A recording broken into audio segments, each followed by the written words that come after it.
50.000 orang saja yang membelanjakan uang mereka untuk membeli makan, nasi dan es teh. Anggap satu orang membelanjakan 20.000 rupiah. Ada uang yang berputar senilai 1 miliar rupiah, teman-teman.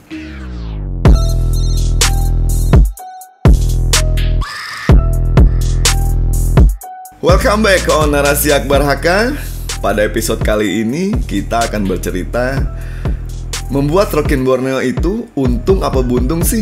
Jadi buat teman-teman yang lagi standby, so don't go anywhere. Sebelumnya kalian klik. Tapi sebelum kita memulai, jangan lupa like video ini, subscribe channelnya, dan nyalakan loncengnya agar kalian tidak ketinggalan narasi berikutnya. Ada sebuah riwayat terkenal dari Sayyidina Ali bin Abi Thalib. Seseorang bertanya kepada beliau bahwa, "Wahai Ali, aku lihat temanmu sungguh banyak." Namun Sayyidina Ali menjawab, "Jumlah temanku akan aku hitung ketika aku sedang dalam keadaan sulit." Dan riwayat Sayyidina Ali ini masih relevan hingga sekarang, teman-teman. Kita akan tahu jumlah teman kita ketika kita sedang dalam keadaan sulit. Jadi seperti itu. Pada saat saya sedang bingung-bingungnya mencari sponsor untuk Sepultura, hampir menemui jalan buntu, nggak ada yang mau kesana kemari waktu itu, dan saya udah nggak bisa tidur enak, nggak bisa makan enak, udah kalang kabut, kalut. Pada saat saya berjalan dengan Ari, gitaris Kapital waktu itu, untuk menemui seseorang. Pada saat kita pulang di jam 1 atau jam 2 malam, ketika tiba di Distorsi, saya kaget. Teman-teman di Distorsi udah berkumpul rame banget, duduk melingkar di teras waktu itu. Dan David dan Ronit Suteja, Tua Imo, nyampaikan bahwa teman-teman yang status mereka PNS berencana untuk menggadai SK pegawai negeri sipil mereka ke bank. Ini ada sekitar 6 SK, silahkan kamu pakai Bar, dan minimal satu SK-nya itu bernilai 100 juta, kata David.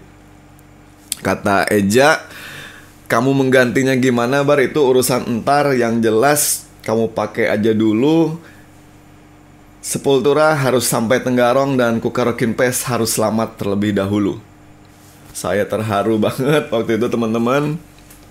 Saya terharunya karena masalah saya jadi masalah teman-teman saya. Mereka membantu memikirkan jalan keluar dari masalah saya. Dan kita tahu bahwa ini bukan uang yang kecil. Saya bilang, saya nggak yakin bisa menggantinya bagaimana antarnya. Saya jawab, terima kasih atas apresiasi teman-teman, perhatian teman-teman kepada saya. Tapi izinkan saya mencari jalan keluar terlebih dahulu. Ketika saya menemui jalan buntu, oke, saya akan pinjam SK teman-teman. Jadi seperti itulah waktu itu.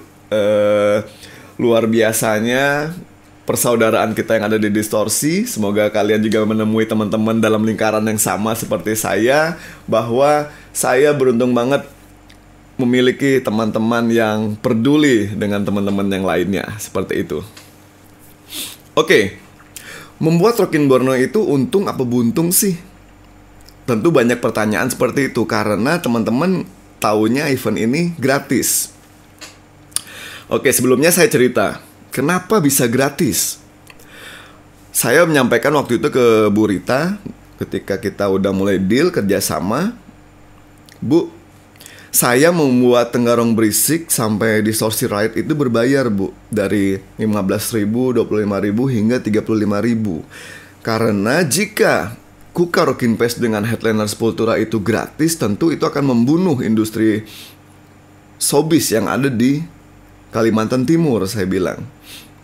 Saya nggak mau ini akan menjadi blunder bagi movement kami yang udah kami bangun bertahun-tahun yang lalu. Bu Rita menjawab, beliau memiliki sudut pandang yang lain. Seperti yang saya cerita di episode pertama, bahwa beliau mengharapkan orang-orang yang dalam tanda kutip iseng tadi nggak berat untuk datang ke Kukar Rockin Pest.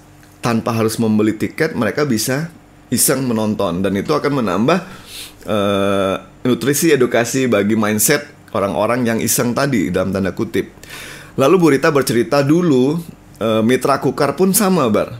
Kita gratiskan dulu, kata beliau, dan setelah beberapa waktu akhirnya kita buat dengan harga tiket yang cukup untuk menghidupi manajemen dari mitra Kukar FC. Akhirnya beliau bercerita bahwa entar kalau orang udah mulai bertanya-tanya, udah mulai jadi kebutuhan, setiap tahun udah mulai ditanya kapan lagi Rockin Borneo, kapan lagi Kukar Rockin Fest, baru kita adakan tiket.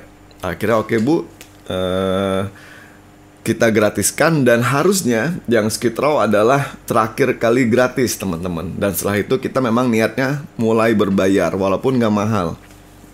Oke, itu kenapa kita bisa gratis. Lalu pertanyaan berikutnya, bagaimana cara kita menghidupi semua produksian dan menggaji panitia komite dari Kukar Rockin Fest? Di awal memang teman-teman boleh cek, tidak satupun panitia dari komite Kukar Rockin Fest Sepultura mendapatkan gaji atau fee. Semuanya tolong-menolong, kerja bakti, semuanya punya passion yang sama, ingin meledakkan nama Tenggarong Kutai Kartanegara di peta musik nasional hingga internasional. Jadi bisa dicek, tidak satupun yang mendapatkan gaji teman-teman. Lalu bagaimana kita bisa membiayai produksian, mendirikan panggung, lighting, genset, sound system, dan segala macam. Itulah akhirnya kepercayaan dari Pak Lukman pada saat itu, PT Jarum Super. Jadi PT Jarum Super lah yang akhirnya membuat main stage-nya berdiri megah. Lalu bagaimana dengan infrastruktur pendukung lainnya seperti welcome stage, terus tenda-tenda dan segala macam pernak-pernik di dalamnya? Kami menghubungi provider-provider telepon, lalu corporate seperti air mineral dan makanan ringan dan segala macam. Kita minta kesediaan mereka untuk menanggung biaya produksi yang lainnya. Seperti misalkan akhirnya ada welcome stage yang kita beri nama menjadi nama sponsor tersebut, dan akhirnya uang-uang dari perusahaan-perusahaan kecil tadi kita kumpulkan. Itulah yang akhirnya di tahun berikutnya kita pakai untuk membayar gaji dari teman-teman yang terlibat di dalam komite Kukar Rockin Fest. Nah, seperti itu. Lalu kita akhirnya membuat sebuah cara agar kita mendapat sedikit keuntungan, nggak banyak. Teman-teman yang ada dalam komite kita kumpulkan, ayo siapa yang mau patungan membuat merchandise Kukar Rockin Fest. Patunganlah beberapa orang, kita kumpulkan, kita cetak waktu itu 1.400 lembar dengan harga jual 135.000 satu t-shirt. Alhamdulillah t-shirtnya sold out. Lalu uang itulah yang kita bagikan kepada teman-teman yang ada di komite Kukar Rockin Fest. Lalu jika teman-teman berpikir bahwa dapat untung lebih nggak dari event-event metal seperti ini, karena banyak yang bilang bahwa bikin event metal itu keuntungannya nggak ada, malah bisa bikin rugi dan segala macam. Jadi tergantung mindset teman-teman. Tergantung tujuan awal dari teman-teman. Jika teman-teman berpikir bahwa ini harus menjadi sebuah keuntungan, saya rasa akan sedikit tipis, tidak memiliki keuntungan yang banyak. Seperti itu. Lalu, apa manfaatnya untuk masyarakat umum? Di negara-negara maju, teman-teman, seperti Amerika, Inggris, Hong Kong, dan juga Singapura, negara yang terdekat, pemerintahnya sudah lebih dulu fokus untuk mendorong industri kreatif melalui sebuah event-event musik. Kenapa teman-teman? Karena event-event musik itu mampu menjadi lokomotif sektor ekonomi yang lainnya dalam satu waktu, dalam satu gerbong. Kebayang teman-teman, jika sebuah event dilaksanakan ratusan ribu atau puluhan ribu orang dalam satu waktu, berapa hotel yang akan diuntungkan, transportasi umum, kuliner-kuliner setempat, merchandise, kria, dan segala macam sektor ekonomi lainnya yang akan bergerak dalam satu waktu, teman-teman, karena jumlah traffic kunjungan penonton yang datang untuk menonton event tersebut. Itulah akhirnya beberapa negara-negara maju pemerintahnya fokus untuk membuat atau mendorong event-event musik. Selain itu juga akhirnya wisata di sekitar atau daerah setempat akhirnya akan hidup. Dan kita tahu ketika kunjungan wisata itu meningkat, itu juga akan menghidupi pengrajin tradisional, seniman-seniman tradisional yang ada di tempat tersebut. Jadi itulah akhirnya kenapa event-event musik menjadi lokomotif dari sektor ekonomi yang lainnya.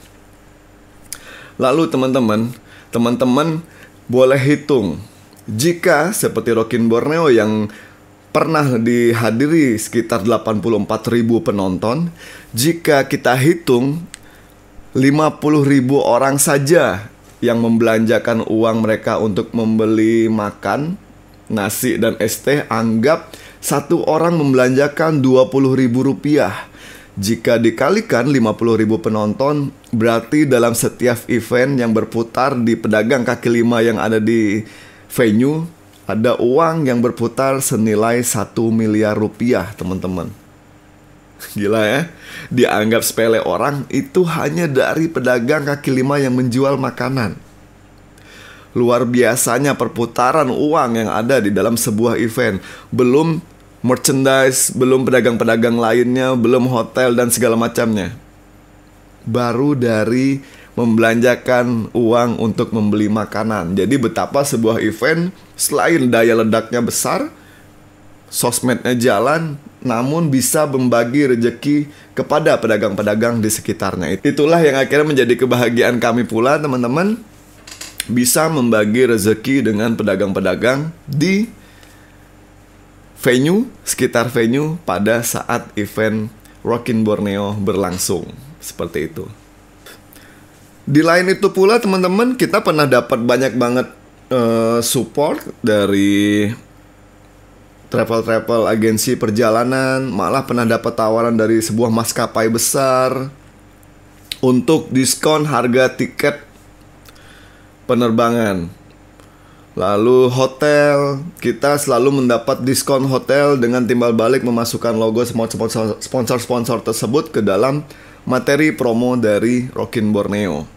Untuk membuat sebuah event seperti Rockin Borneo dengan satu headliner internasional dan banyak line up nasional di bawahnya, tentu bagi teman-teman yang ada di Pulau Jawa akan terasa mudah, biasa aja maksudnya. Tapi akan senasib bagi teman-teman yang berada jauh di luar Pulau Jawa, seperti kami yang berada di Tenggarong, kota kecil. Akan ada kos untuk satu buah band nasional, yaitu fee mereka, tiket pesawat mereka biasanya minimal 10, 11, 12 orang pulang pergi tiket pesawat, hotel mereka, transportasi darat mereka, makan mereka, teman-teman. Jadi kebayang, satu line up band nasional itu akan menghabiskan anggaran dari 50 juta hingga 100 juta. Jadi jika ada 5 sampai 10 line up nasional, teman-teman bisa kalkulasi sendiri. Bagi orang yang nggak ngeh, mungkin akan nonton, wes gila, setelah nonton ini, ada ini, ada ini, ada ini. Padahal sebenarnya bagi event-event yang jauh dari Pulau Jawa, seperti itulah hitung-hitungannya, teman-teman, akan memiliki cost yang besar. Lalu bagaimana kami membayar semua itu?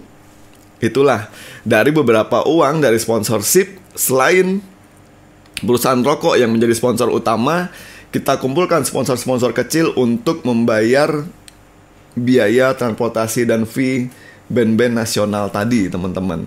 Jadi yang harusnya menjadi keuntungan dari kami sebagai komite Rockin Borneo, tapi kami enggak. Kami berprinsipnya eventnya harus meriah, harus megah.